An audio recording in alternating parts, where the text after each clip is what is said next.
Welcome to Beyond the Portrait. I'd like to start today's episode with a quote by Brian Stevenson.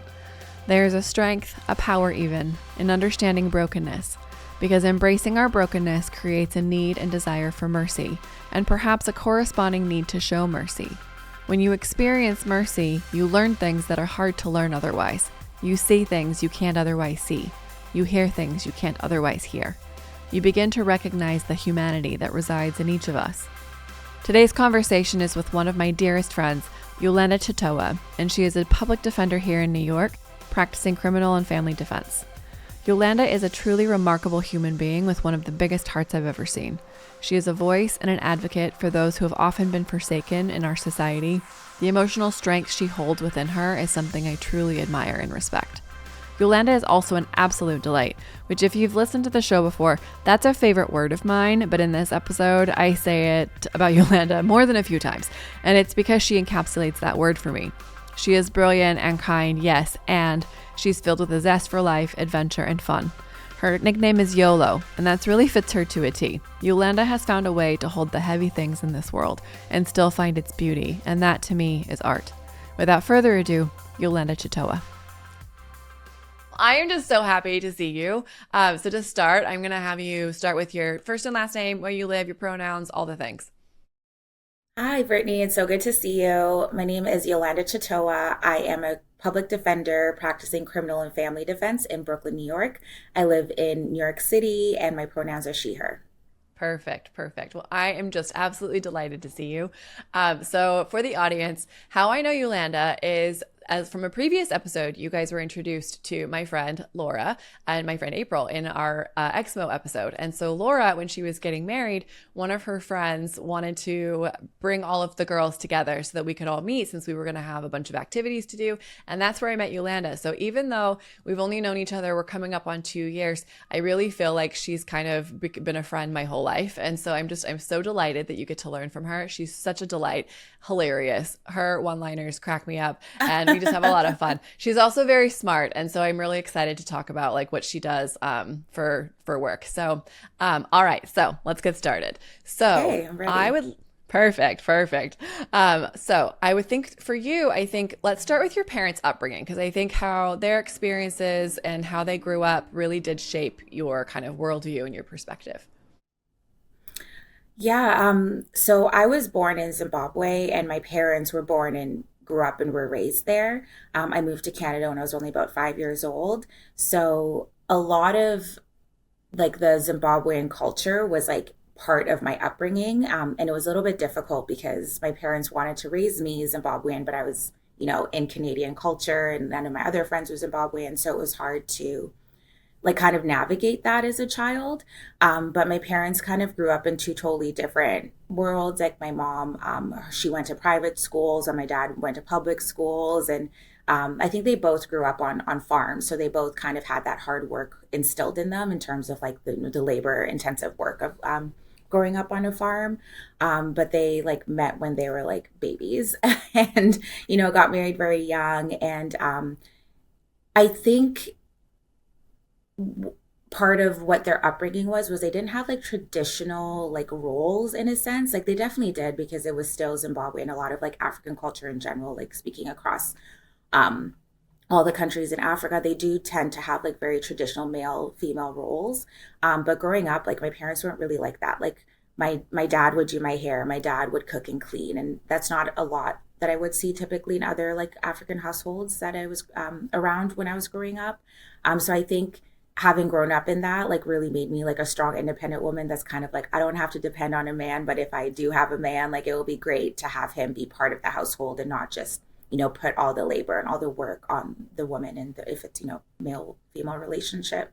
But yeah, I think they had a lot of struggle. Like they grew up when Zimbabwe was still in under the rule of England, and so in 1980 I think is when Zimbabwe gained their independence. My parents were like late teens, early 20s when Zimbabwe had a civil war. So they grew up in that. And I've never talked to them too much about that. But, I've heard some stories of just like some of what they've experienced. And I think my dad was a little bit too young to be part of the war and like join the army, but I do have relatives like uncles and everything who were part of that. And it's interesting that in my lifetime there was, a civil war based on colonization.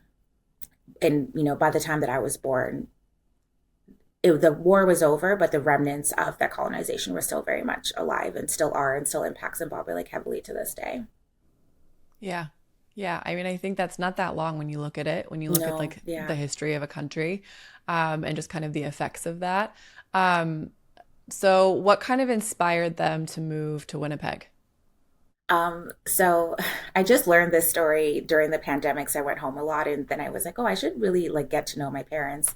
And what my mom told me is she has a brother that she's very close with. She has nine siblings, but this one brother, she's close with all of them, but she's particularly close with this one. And he was living in California at the time, and he just like loved America. He's like, you've got to come to the States. It's amazing. And my mom was like, okay. Instead of just applying for school in the US, she also applied in Canada, and she got into a program she really wanted to get into in Nova Scotia. So she moved to Nova Scotia instead of California, and which I would have had a totally different life. I think I would have been a little bit more of a beachgoer. But she moved here or to Nova Scotia when I was 4, and my dad and I stayed back in Zimbabwe for a year before we came and joined her. So it was all That's just my mom in incredible. school and yeah, further education and all that.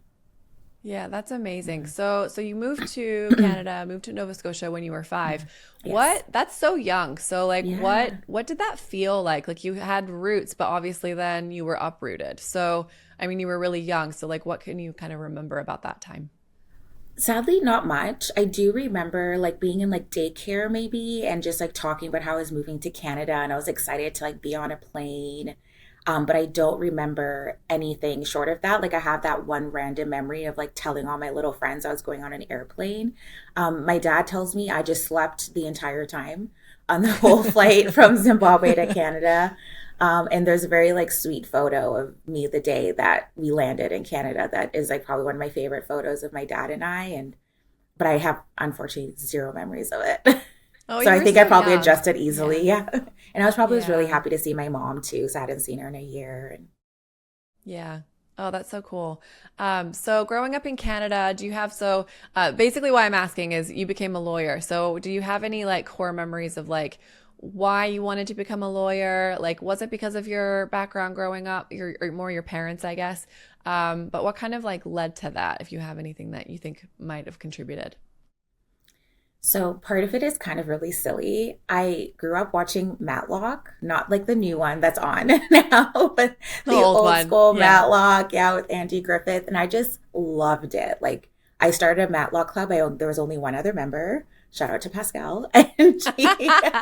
And I remember she didn't have cable, so she would come over to my parents' house and we would watch Matlock in the summers. And I don't know what it was that was so inspiring about him. But that's like my first memory of like wanting to be a lawyer. I particularly wanted to be a human rights lawyer because I have this like very distinct memory of when I was probably about 11 years old or maybe a little bit older. And a cousin of mine from Zimbabwe wrote me a letter and she was asking, I think, for books for school because she couldn't afford them. And I was a child, so I didn't have any money. I couldn't give her anything, but I just remember how sad it felt for me to read that and to like at that age I really did understand just how lucky and privileged I was and how I have so many relatives who didn't get to grow up the same way that I did. And even though my parents, it took them a long time to get established and to have careers and to buy a home and all of that, it took them a very long time and they worked very hard for it. I still had more privilege than a lot of my family members. Um, that were like some of them like living in shanty towns who like literally couldn't afford to buy books for school. And, it's not until I've been older that I realized just like how impoverished my family was when we first moved here because my parents never like let me really realize that or um so that is what made me want to do human rights specifically because I just couldn't understand like how some people have so many blessings and privilege and others just have nothing. Yeah. Yeah. Yeah, that's I think probably one of the reasons why I love you so much is yeah. I think that that's a really hard thing to wrap your head around. I think that's something that I have a hard time wrapping my head around because I grew up really poor but in proximity to people who had so much more. And so I couldn't understand. I'm like, I don't understand why it's so different and even within the same family. You know, it's like Yeah, so yeah. it's really that's like for a child, I think that yeah, that makes a lot of sense to me, knowing you as I do. So, yeah. So, what kind of like, so you'd wanted to be a lawyer, Matlock, which is like an adorable story. I love that. For a hot second, I wanted to be a lawyer because of Legally Blonde. I thought that and actually, I am like very justice based. And so, Yes, you and are. actually, like, I think I did have a lawsuit, as you know, and my lawyers were like, you could have been a lawyer. And I was like, thanks. I did consider it. I think you But would have been anyway. a, there's still time, Brittany. I mean, who knows with the way of the world, maybe I should switch gears. But what was that process like of like deciding to become a lawyer, going to law school? Tell me about that. So I really don't remember never not wanting to be a lawyer. So it was just always something that was a goal of mine. And I actually ran into a high school teacher in the airport a couple of years ago, and I hadn't seen her obviously since high school, which was a million years ago.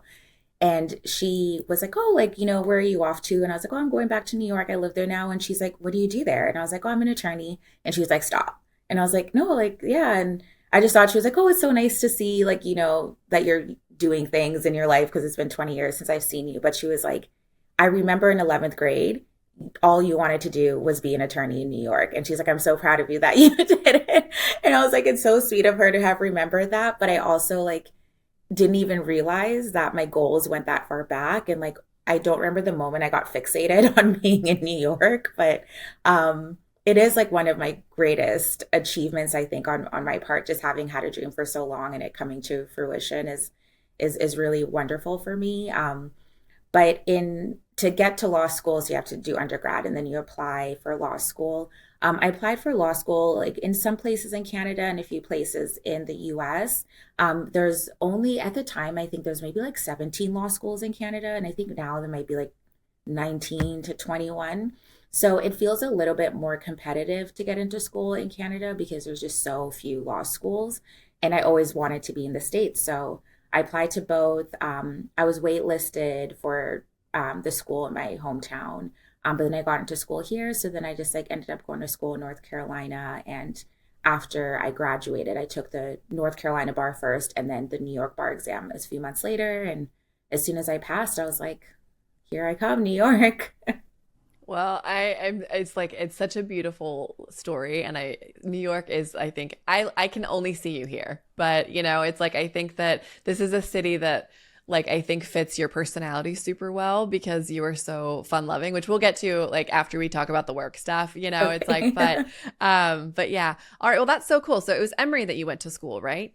I went to school first at Charlotte Law in Charlotte, North Carolina. Then I moved to New York. So I had a little bit of a whirlwind career at the beginning. So I was working at legal aid in North Carolina for about a year before I actually moved to New York because the bar exams are offered twice a year. So I didn't take the New York bar until the February after graduate law school. And then moved to New York, I think that following fall, because I think I got the results like maybe in May. Then I was looking for jobs and you have to get sworn in and all of that.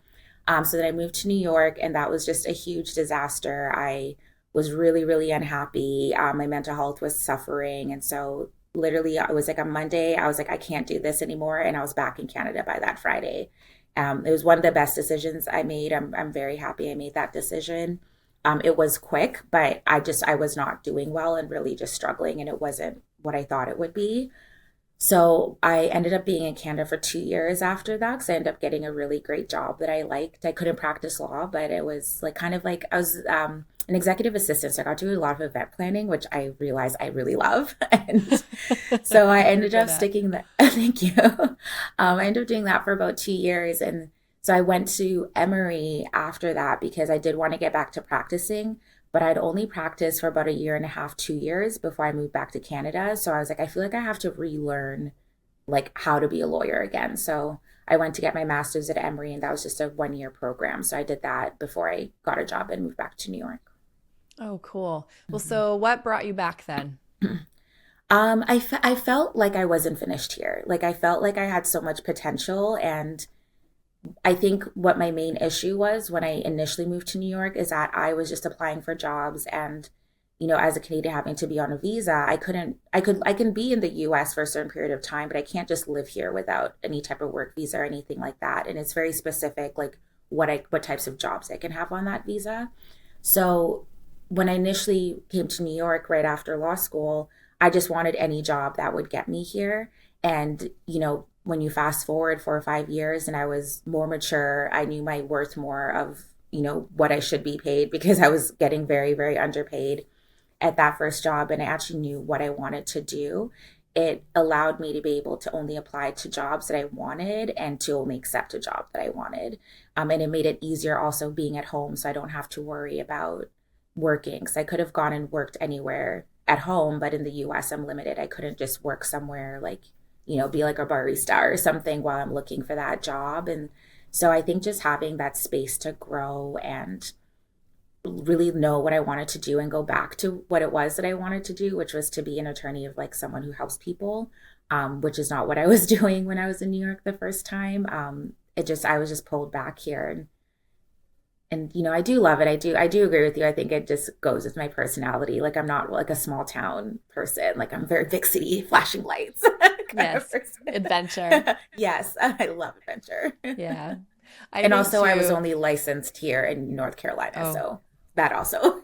That makes a difference. That makes Yes. a difference. Yeah. I think you told me a little bit about that first job. And I think that it's one of those things that everybody kind of goes through when you kind of have a kind of a toxic environment. So I think it's a really important lesson that it's okay to this is something that I'm trying to think about it's a Buddhist principle actually called the sacred pause. And that's something that I am trying to kind of be better at. Not to get into that, but I think that it's a really, I think it's important to kind of give yourself the space to kind of make a decision that's best for you and to not try to stick in something that's hurting you, So, and as a young person too, that was probably really hard to be in that environment where someone was treating you so badly, but you're but I have to pay my dues and I'm in New York and I came to, so I'm glad that you knew what was best for you and you took the time because now you're living your best life in the city that you always dreamed of moving to. So trying to, yeah. What's it called? The sacred pause? The sacred pause. Oh, that's beautiful. Yeah. I like that. So it's a concept that I've kind of been trying to really lean into because when you're, and this is something that you and I have talked offline about, and I've talked on the podcast before, I'm very much action based. I'm radical change is my jam, but sometimes I don't always know if it's because I'm avoiding something or if it's because I don't want to feel those uncomfortable feelings, and so I just move into action right away. And sometimes I'm not sure if it's my limbic system has taken over and it's get me out of here, it's and so I'm trying to learn how to take a beat. And I think it's a balance versus an imbalance, right? So I think being someone who does radical change is one of my greatest talents, but I think sometimes I'm trying to be more intentional, I guess is the No, I totally get that. Yeah, very well said, Brittany. I like that a lot. Yeah. Thank you. All right. Well, so now you're in New York and you're a public defender. What is that for people who don't know, who didn't grow up watching law shows? But who didn't? Who are these people? Not my friends. I like a lot of lawyers. Anyway, talk about criminal defense. Talk about being a public defender. I'd love to hear kind of your thoughts about that. So, I mean, it'd probably vary state to state. So I'll just really speak about New York and particularly Brooklyn. But public defenders generally are people who are assigned to cases based on a client's ability to pay. So most of our clients are what we call indigent, which just means that they're below the poverty line and can't afford counsel. But in the United States, everybody has a right to counsel. So my clients don't pay for my services. It's all free. We get paid through grants and all sorts of other things that is above my pay grade. So basically, that's what it is to means to be a public defender. So, you know, if you're doing private criminal defense, for instance, like you're probably making a lot of money because you can charge clients by the hour and have retainers where they basically pay, like, you know, they'll give you a retainer of $30,000 and then you kind of chip away at it as you're charging per hour for whatever you're doing. I don't have to do any of that. So I'm not charging my clients. I'm not calculating how many hours I'm working on XYZ, which is a lot easier for me having worked in a place where I do have to bill hours. But also, it just really can be so gratifying to help someone who like really can't afford that counsel and still has a right to it and is so appreciative like when we can provide that.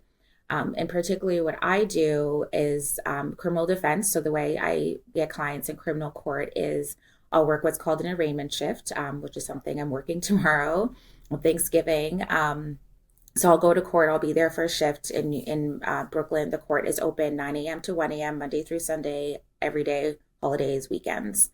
And so I'll be in court and we have clerks and we have attorneys and judges, court officers.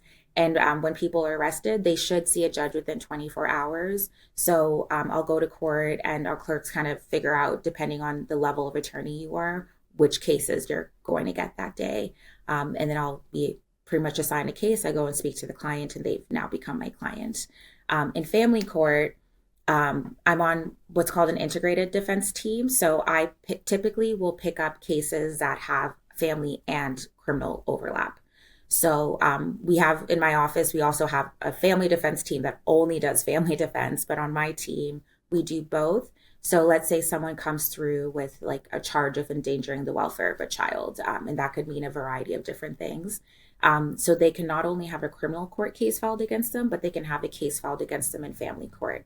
And that can be very confusing when you don't know the legal system, which like most people don't unless you're a lawyer, you've been through it yourself.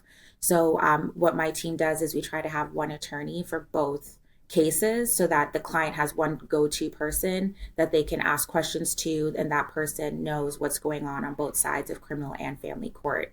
And we can try to have a better resolution when we know like what's going on, and we can say, okay, if you have to go to a parenting class, that can apply to your criminal court case and your family court case. So that's pretty much in a gist of what I do. And then yeah, so we have some attorneys in my office who only do criminal, some who only do family. We also have civil attorneys who help with like anything with housing or employment, education. So we have immigration attorneys. So my office is really large and has a really holistic approach to the criminal defense system, because people don't realize that oftentimes when someone is arrested, there's a lot of collateral consequences, whether that be, you know, family court now filing, or you lose your job because you have an open case, or you lose your housing because there's an order of protection says you can't go back there, or you have certain immigration status that's going to be impacted by the arrest or conviction. So we have a whole team. I like to say we roll deep. And so there's always like a whole team of people behind each client, which is really incredible. It's beautiful because I think, you know, when people talk about law, they always kind of think about more like, I feel like either like big defense cases where it's like really famous people, or it's like from the prosecution side.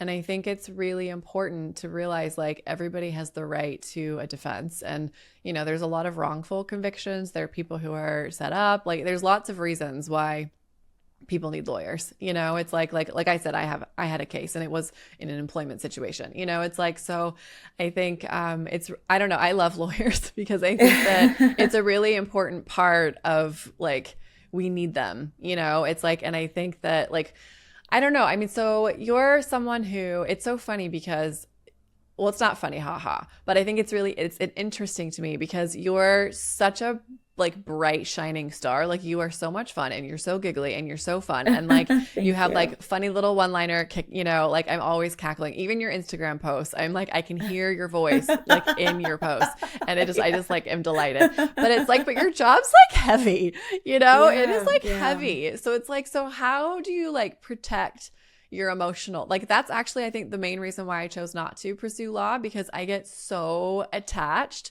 to like fighting the fight and justice and all of that I'm like, I would just, my nervous system wouldn't be able to handle it. So it's like you have to be a really strong person to be able to like put those emotional boundaries. Like what do you say, like what could you say about that? Like how do you do that? Yeah, that's such a great question, Brittany. Um, I do think you do need to have like thick skin and be really strong to do this job, is particularly my job. But it's okay if you don't, right? Like it's okay if you don't want to do this because it's, or you can't do it because it is very difficult. And I would never recommend someone who's like burning out to stick it out.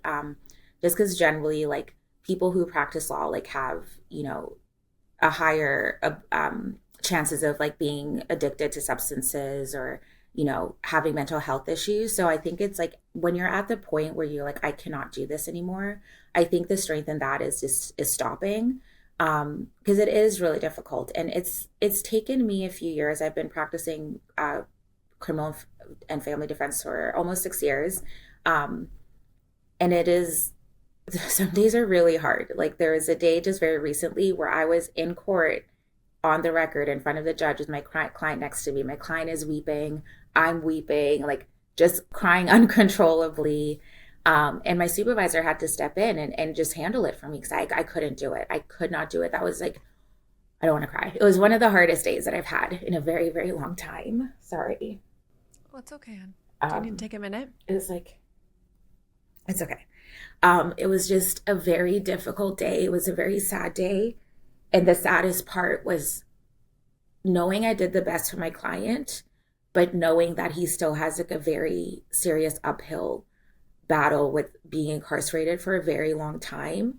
But that knowing that was the best outcome, but it still was a really bad outcome, was difficult. And it's still difficult, clearly. And it's been, it was about a month ago. But those days are really difficult. Sorry, I keep saying difficult. I know other words. It is. Promise. I mean, yeah, but it's like that's sometimes a word really suits the occasion, you know? Yeah. Like it was hard. And I hadn't cried at work in a long time. So as hard as that was for me, it helped me know that I still have a heart in this and that I'm still very passionate about it, because it's very easy to get jaded. But I think that's the way that your mind and heart is protecting yourself from the difficulties that we see in this job. Because we're up against the state of New York. Every time we're defending one of our clients, we're up against the entire state of New York and all of their resources. And as wonderful as my office is and as many resources as we have, sometimes there's only so much you can do.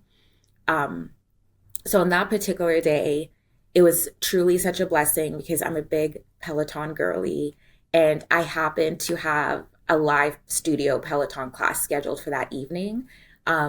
So, I came home at lunch and my supervisor thought I was joking when I said I'm going home. But she called me to check in and she's like, where are you? I'm like, I'm at home. I told you I'm coming home. I'm done for today. But I had a class later at 5:30, and that just, it just was so amazing and if you've ever been to a Peloton live class, like the energy that's in there, and like everyone is so kind, everyone is so smiley and happy to be there and so welcoming. And it was just such a beautiful place to be in, that really helped me that day. Like I needed that more than I realized that day. And also just like exercising, like scientifically, like, is good for you. So I think a lot of it is just about finding that balance in your life, learning how to compartmentalize work from home and finding things at home that make you feel happy. Like, we were talking that I worked out this morning. I try to work out before work because if I don't, then I likely won't do it. But it helps put myself in like a mindset for the rest of the day.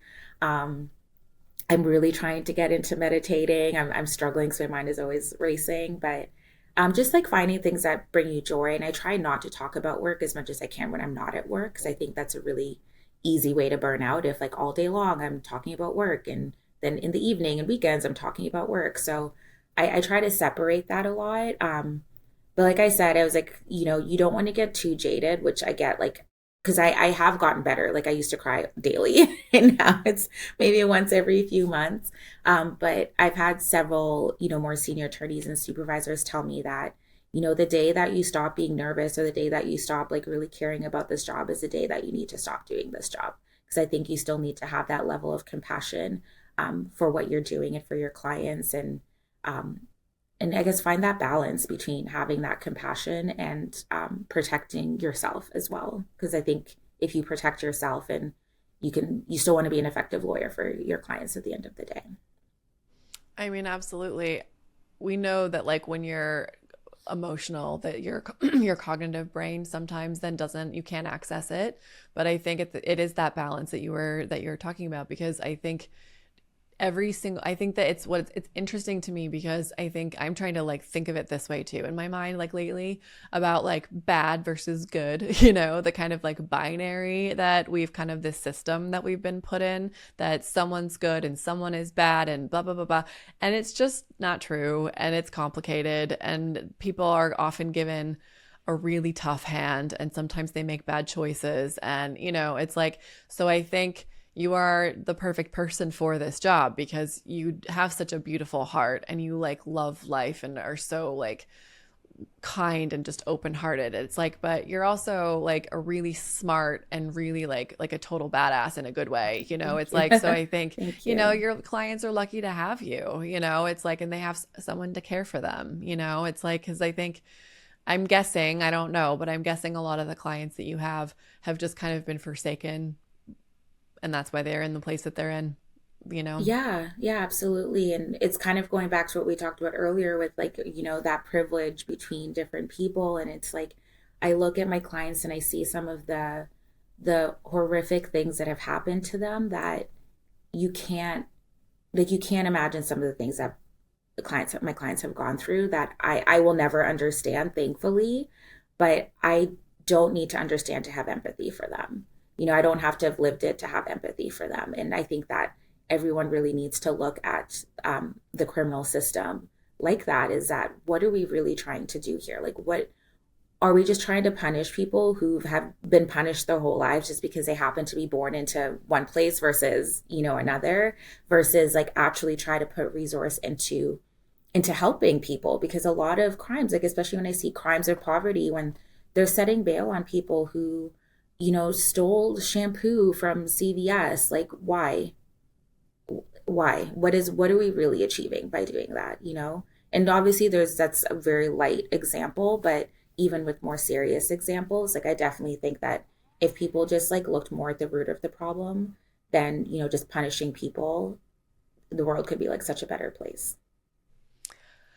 I think there is a lot of insight in there, I think, for people to ponder. I think that it's something that I've been thinking a lot about, the concept of wholeness and like how we operate in the world. And I think that in my opinion, I think a lot of like going back to colonialism and things like that, that's a type of like separateness that is kind of, it's a system.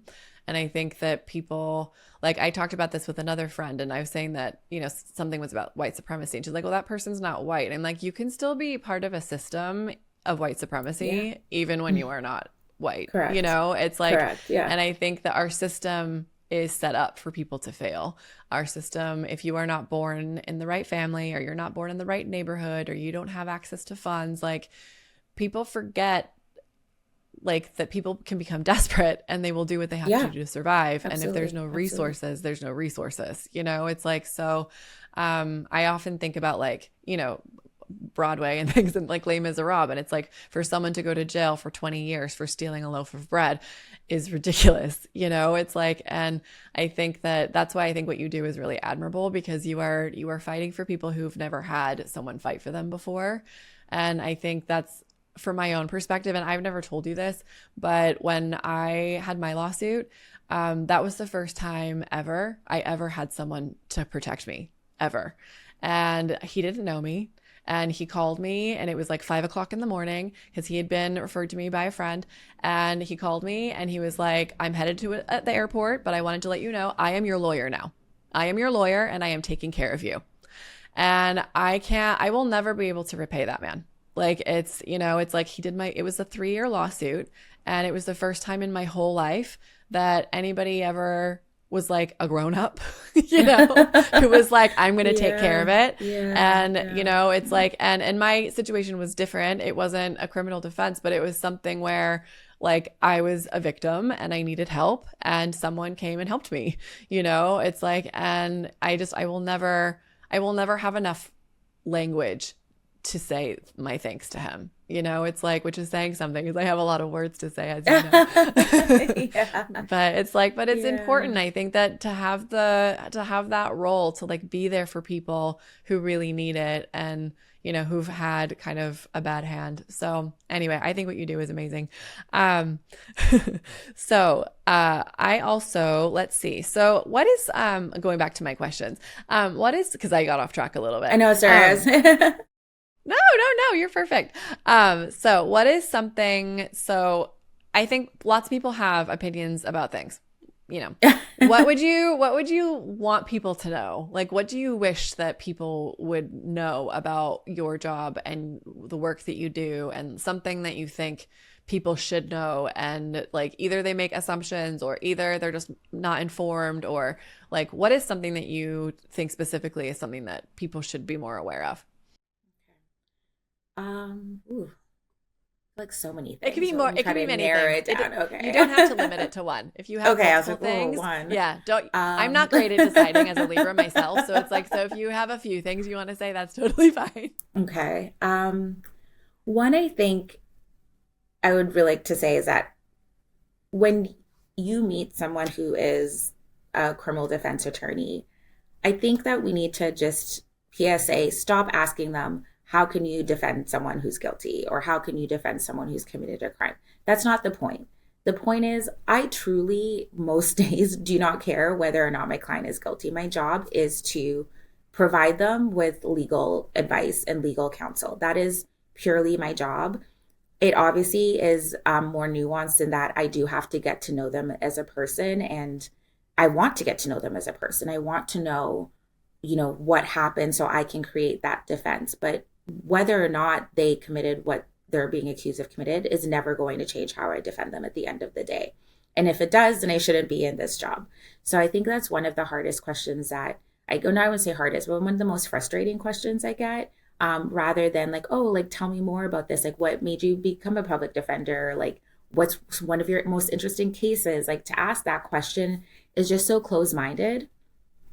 And, you know, at the time when I get my clients, like, they're not convicted of anything. They're just being charged with the crime. And I could pick up the phone and make an allegation against you right now and you could get arrested, but doesn't mean that you did it, right? Or even if you did, like, you know, what was the reason behind it? What other steps can we take that doesn't just result in mass incarceration?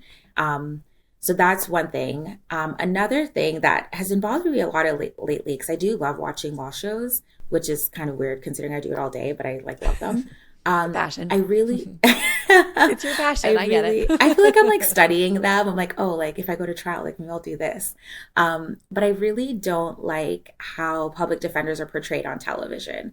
Like a lot of times they're like, you know, they'll come in and they're like, oh, like, you know, zipper unzipped, like shirt untucked. They have like a million files. They like don't know their client's name. And like, that just like could not be further from the truth. Like, I love my colleagues, like we trauma bond and we are so close, but they are some of the most brilliant, passionate people I know. They are so organized. They care so much. And I've never seen any of them like forget a client's name. Like I may forget a client's name, but I'll remember your face, or like I might have to like look you up because I have over 100 clients. And if, you know, we haven't had a lot of interaction because I met you once and maybe we spoke on the phone once and that was kind of it. But, you know, I'll have something to jog my memory through my files.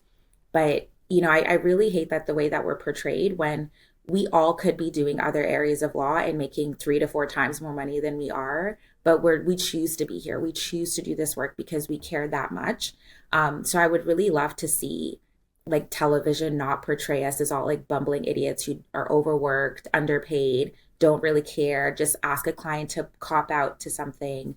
Because unfortunately, sometimes like, you know, in the case I was just telling you about, like my client did end up having to plead guilty, but you know, it was the option was to plead guilty and get less time or to go to trial and potentially face life.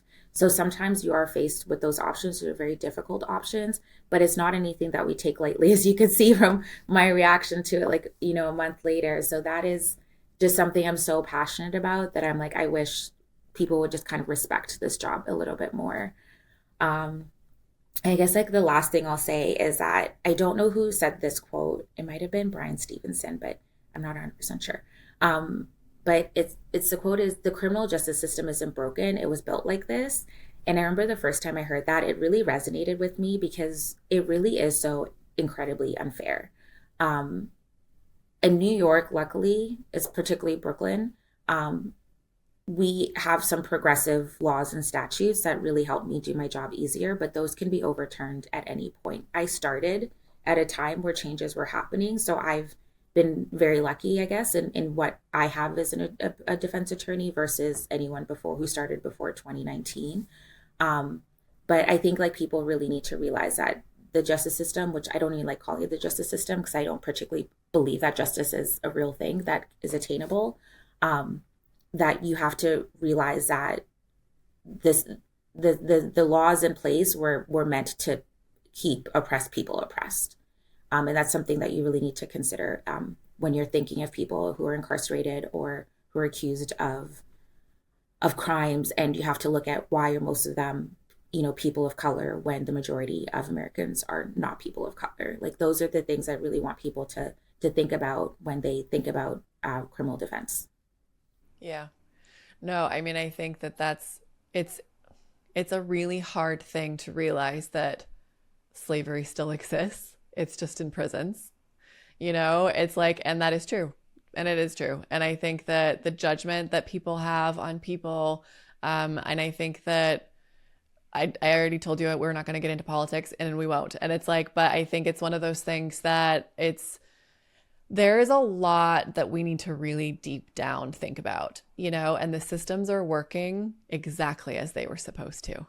And that is the really frustrating part, because once you have the illusion of fairness disappear, once you have the illusion of equity disappear, it is a really difficult thing to swallow and I think for myself, like I didn't even realize because I just was blissfully ignorant. That is a privilege, it's a privilege. And it's one of those things where, it's like until you actually open your eyes. And I feel like for myself, like I really am just like, if I could tell anyone anything, it's just like, open your eyes and wake up, it's like, and start looking around you and thinking about other people's life experiences. And the amount of self-awareness or the lack thereof, is truly astounding, because once you start seeing, it's hard to not see it, it's like, and that's, I think, the thing. I think when people are so consumed about their own experiences and their own life, and I think that's why I felt so strongly about my lawyer, because, I have a different scenario, it's like I haven't had like race prejudice, or I haven't experienced racial profiling. I haven't experienced those types of things. I definitely, though, have been someone that people neglected and forgot about and was just like lost in the weeds. And so to have someone who didn't know me care more about me than my own family was really like, I will never forget that, it's like, and so I think that's maybe why I have the perspective that I do, because I have felt completely ignored. I have felt like someone who like was screaming for help and nobody listened and nobody cared. So it's sorry. like, and I mean, this isn't about to make it about me, but it's like, No, but I think that that's like, why though I have empathy for people who have had those emotions, even though they're in a different capacity, because I know I'm really lucky and I know I'm really privileged. Right. Yeah, I'm a white blonde girl. Like I know it's easier Yes. for me in a lot of ways. It doesn't matter that I grew up poor. It's like my name is, like you think about like jobs and things like that. Just my name alone saves me in a lot of ways because I have a very white sounding name. Right. It's like, and I think that people don't really think about that until they start talking to other humans, it's like, which is Absolutely. so important. Anyway, rant over, but what would you like to but add I think to you that? make such a good point. One thing that I think also really bothers, so there's lots of things that bother me. Something that does bother me a lot is that I find that some people, they don't know how to be compassionate or empathize towards other people unless like they've experienced something, or like something could actually happen to them or has happened to them or someone they know. And not to, I don't mean this as like anything negative against new mothers, but just as an example, sometimes you may see women who become new mothers and they'll say like, oh well, like now that I've had a baby, this matters to me. But it's like, why do you need to have that child in order for something to matter to you? Do you know what I mean? It's like, why can't we just have like a baseline empathy? Like a lot of the things that will have happened to my client or will happen to my client very likely will never happen to me. But that doesn't mean that I shouldn't have empathy for them. Like I think that we as a society just need to be more compassionate about the things that we don't understand, the things that we don't know, and the things that we may never experience. But we have to, I know we don't want to go into politics, but just, with just what's happening with women across this country who can't get the most basic human rights. Like, you don't have to be a woman in that position to understand that that's like a really bad thing that's happening, and that's what I can't understand. And I know it's probably a way to protect yourself from the harms of the world, but we can't hide under a rock. Like, we have to do something about what's going on. We have to be helping other people and not just thinking of ourselves, because it is very selfish and we're not the only people on this earth that, we have to consider with our actions and our words. 100%. I think I keep thinking about ripples and the ripple effect, and how you start with like a little drop and then it just gets bigger and bigger and bigger and bigger and it hits other things. And, it's something that I very much learned through the natural world, and I learned through stories. And I think that's one of the main reasons why I have compassion, I think, for situations that I don't participate in or have not had experience, is because I grew up completely isolated. And so my only way of being a part of the world was reading. It was reading and watching movies. And so I think my imagination of that's how I've learned about humanity. And, I say this all the time, like being a photographer, like I experience life through glass. Like that's how I experience life, because I feel like I've not been a part of the world in a lot of ways because I have to experience it through a machine.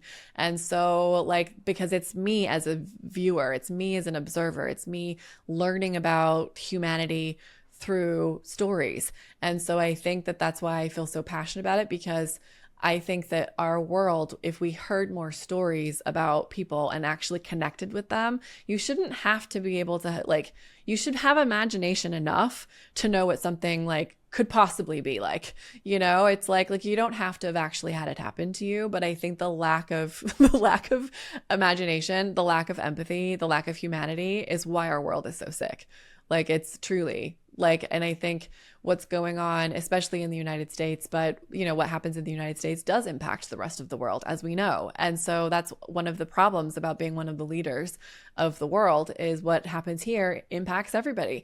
Yes, of course it matters to be able to pay your bills and all of that, but to not even hear about what other people's lives are like, and that the rights that are at risk. And anyway, not to go on a tangent, because I promised you I wouldn't go there. I know, but we could go off this tangent for a long time. You and I. Yeah. We could. I know. We will take it offline. Switching gears, going back to because otherwise I will go off on the tangent, and then we'll be like, and this is a 3-hour podcast where Brittany and Yolanda are ranting about the state of the world. You're part of my Project Siren Song. Basically everybody on the show that's a woman is part of my Siren Song, but it's because I really want to give a platform to women who are trailblazers and who are disruptors and making a difference in the world. And what message do you think the world needs to hear? That you think is because of your unique gifts and your unique brilliance, and with what your experience is, what do you think that message, what do you think the world needs to hear from you?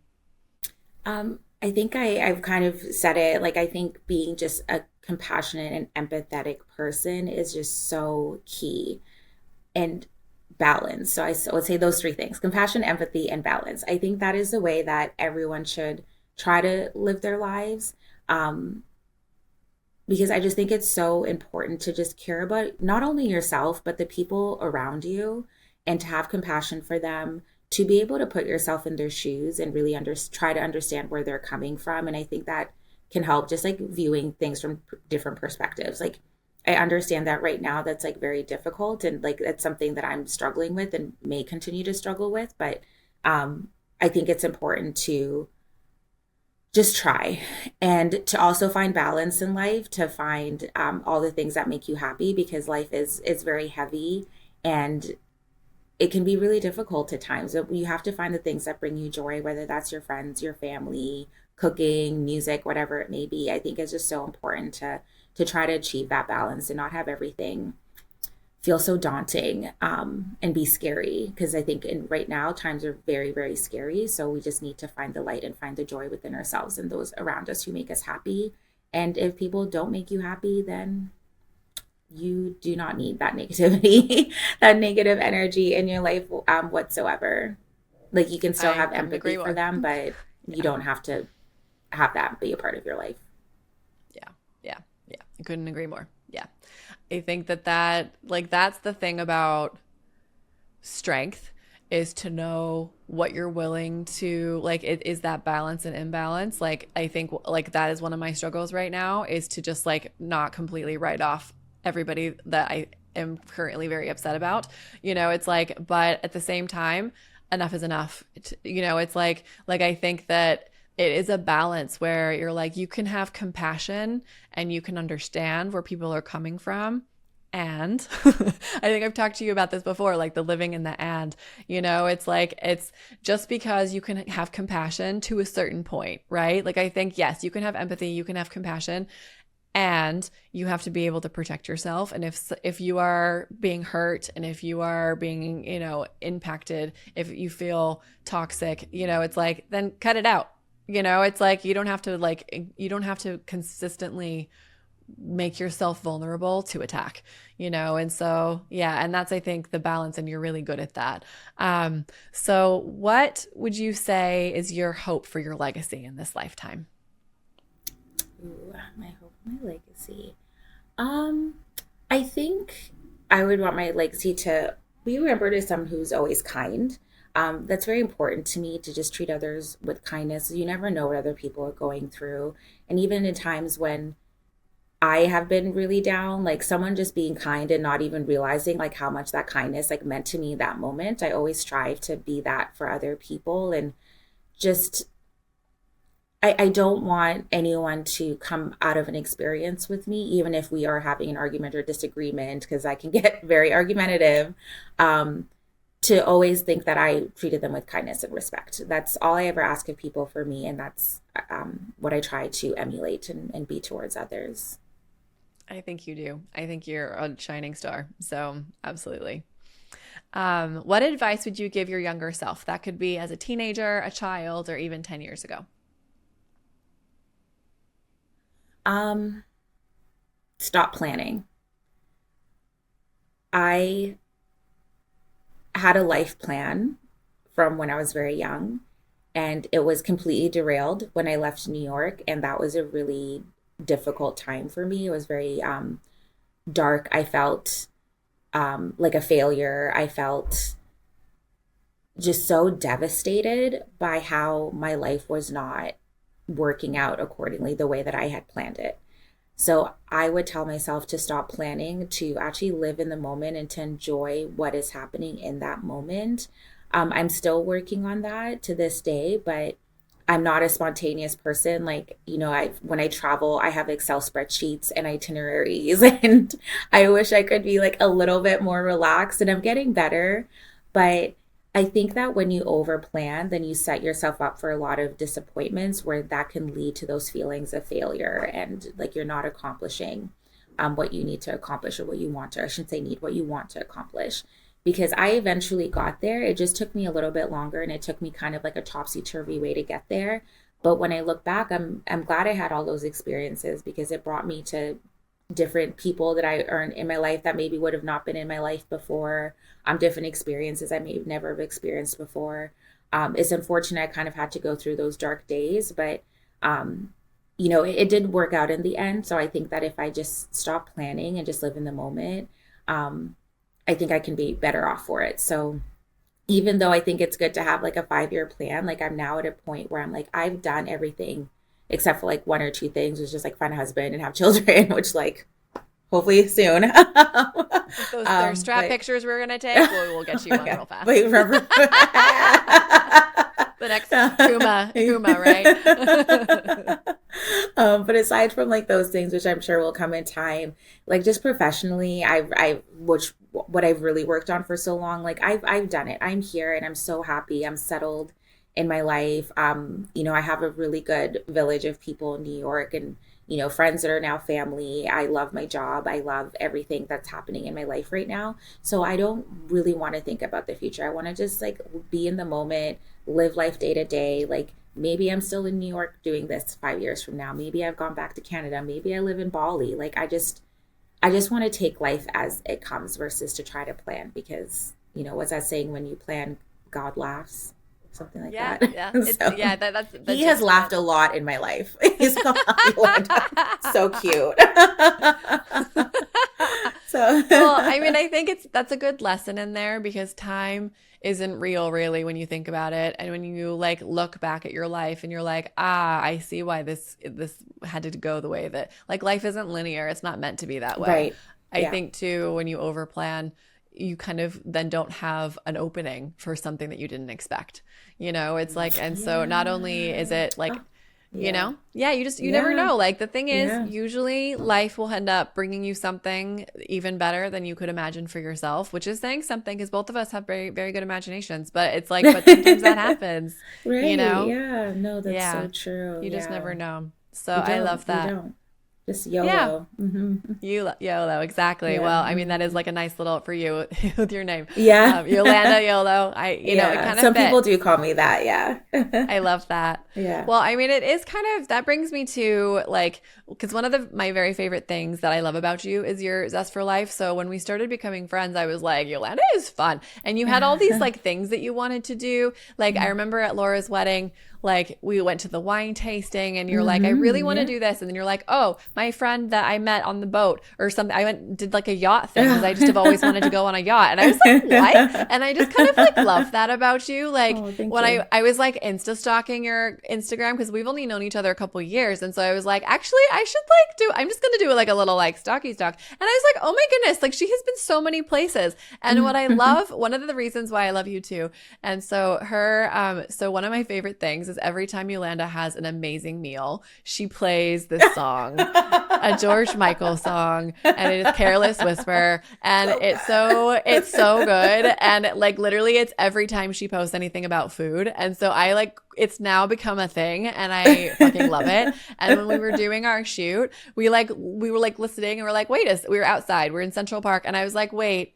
And you were like, Brittany, it's my song. And it was like a saxophone playing your song. And so it was like, I feel like that was just like, what are the chances? Careless I Whisper being know. played at the, like Yes. right, we were over like a tunnel. And so we were like on the arch and they were playing in the tunnel. And I was like, for them to play that exact song when you're like above, like you being photographed, like getting your like sexy on with me, it's just like, or like thirst trap photos. So yeah, it just was like, I love that. But, It was I love amazing. it was amazing. But so Yeah. yeah, so like living and experiences, and I think that really is like probably to counteract like, what you see at work, like you have to like really like enjoy life as much as you can. And so like what we kind of talked about a little bit, but do you have like a philosophy about that, or is it just like YOLO? I don't know. Um, yeah, I mean, I've always loved traveling, and I think part of it is because I traveled at 5 years old, like moved continents. And so maybe there was something about that, even that I don't remember it, that like awakened something in me that made me love travel. But my parents also really loved to travel. And like growing up, I went on a lot of road trips, which I hated. Like I'm terrified of flying, but I will fly over a road trip any day. Because you just get there faster and can do more things, Totally. and you can't like drive to Europe. So, Totally. yeah. So I've always just really loved traveling, but I think particularly in the past like 4 years, since about 2020, like unfortunately, I've probably had about like 5 or 6 friends pass away. And, I know a lot of people have friends pass away, and it's so sad, especially when they're young and they're your age.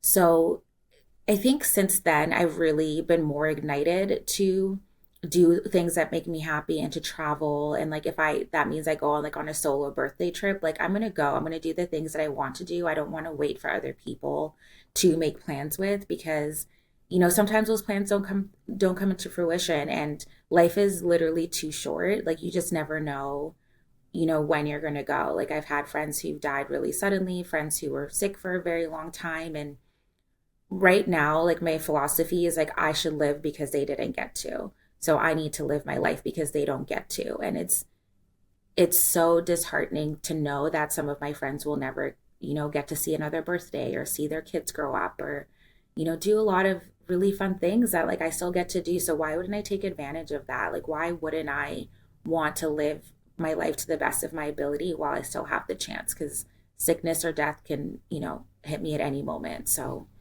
I know it's kind of cliche, but I really do believe in that YOLO, that you really truly only get one life. So you've got to live it. And I have a goal to see every country and continent in the world. And I'm like 9% of that goal because there's a lot of countries. And I have a limited budget. So You are a public defender.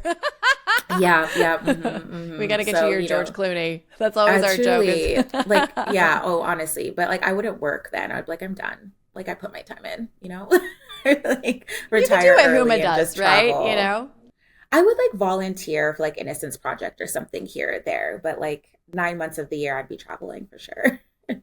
I think, but yeah, so time, I'm like, yeah. So, I love traveling. I love seeing other cultures and meeting other people from different places and seeing how they live. And just the world is so huge. Like the fact that I've been to, I think almost 30 countries, and that's only like 9%. I have an app that tells me, but I think it's literally only like 9% of the world.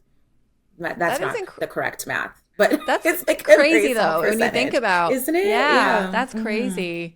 Yeah. Well, and like that's I think what I love, because I think when people travel, sometimes they just go and they're just like, oh, I went there, but you like go for it. Like you do the things and you like have fun, and you do that in New York too. Like you just always, I feel like that kind of like, it's like a never ending bucket list, which I really love, because it's like, oh, I've always wanted to experience that. And I think that's something that I really feel like I need to get a little bit better at, but I feel like I'm also like, I'm a Sag rising. And so you must have some Sagittarius. I need to do your chart. So she's an Aquarius, everyone. So like Aquariuses, I like love an Aquarius. And so that makes sense. Makes sense because Laura and I Aquariuses, yeah. Yeah. And one of my assistants is too.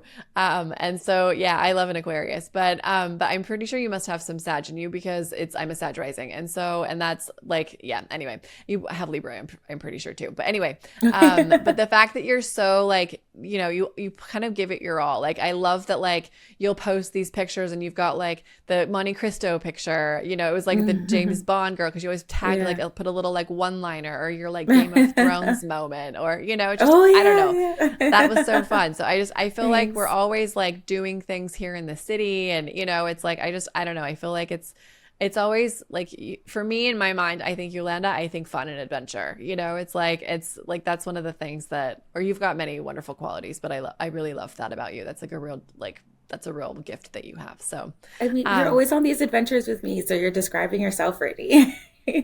Well, thanks. So you're so much fun to hang out with. Yeah. It's like so much fun hanging out with you. It's never a dull moment ever. Well, it's definitely not quiet generally. So, no, ma'am. No, not with the two of us around. No. Well, I know to be conscious of your time, but I have one more question for you. I always ask someone's secret delight to think of their secret delight. You don't have to actually confess what your secret delight is. So what is your not so secret, or something that you are currently delighted with this week? So you don't have to reveal your actual secret. Do you know what I'm actually really delighted about? I love eating, as you know, because we eat out a lot. Yeah. If that song wasn't copyrighted, I would put it in the podcast, but I don't think I'm allowed to. Oh, I don't know anything about copyright, but that sounds correct. Even though I am not American and I am working tomorrow on Thanksgiving Day, I'm really excited about like Thanksgiving leftovers. Like, I'm going to a couple of Thanksgiving dinners. And I'm not even excited about like sitting and eating with people. I'm really excited about leftovers. I don't know what it is, but there's just like nothing better than a Thanksgiving leftover. So I think like that, and like watching all the holiday movies on Netflix is like what my secret delight of this week is going to be. I'm really looking forward to like my Sunday, just like chilling, eating leftovers, and eating and watching like all the Netflix Christmas movies.